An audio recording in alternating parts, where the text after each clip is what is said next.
कहानी ईमानदारी का इनाम। किसी छोटे से गांव में रामू नाम का एक किसान रहता था। वह बहुत गरीब था, लेकिन उसकी ईमानदारी और मेहनत की पूरे गांव में मिसाल दी जाती थी। रामू के पास थोड़ी सी जमीन और एक पुराना बैल था, जिसके सहारे वह किसी तरह अपने परिवार का पेट पालता। एक बार बारिश न होने के कारण उसकी फसल खराब हो गई। घर में खाने के भी लाले पड़ गए। एक दिन रामू अपनी सूखी जमीन में हल चला रहा था, जब अचानक हल किसी कठोर चीज से टकराया। उसने देखा कि जमीन के अंदर कुछ चमक रहा है। जिज्ञासावश रामू ने जल्दी जल्दी मिट्टी हटाई। थोड़ी ही देर में उसने एक बड़ा सा घड़ा निकाला। घड़ा सोने के सिक्कों से भरा हुआ था। रामू की आंखें चमक उठीं। उसने मन ही मन सोचा, भगवान ने मेरी प्रार्थना सुन ली। अब मैं अमीर बन जाऊंगा, अपने परिवार को हर खुशी दूंगा।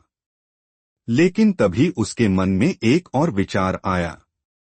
यह खजाना तो मेरी जमीन में नहीं था। यह जमींदार की जमीन से निकला है। यह मेरे पास नहीं रहना चाहिए। रामू के मन में दुविधा थी। वह खजाने को देखकर लोभ से भर उठा, लेकिन उसकी ईमानदारी ने उसे सही रास्ता दिखाया। उसने घड़ा उठाया और जमींदार के घर की ओर चल पड़ा।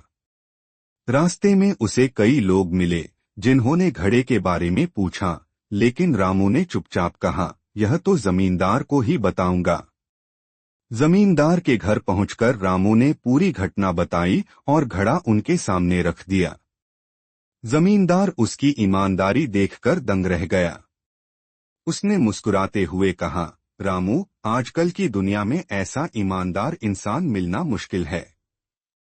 यह खजाना तुम्हारे जैसे व्यक्ति का ही हकदार है।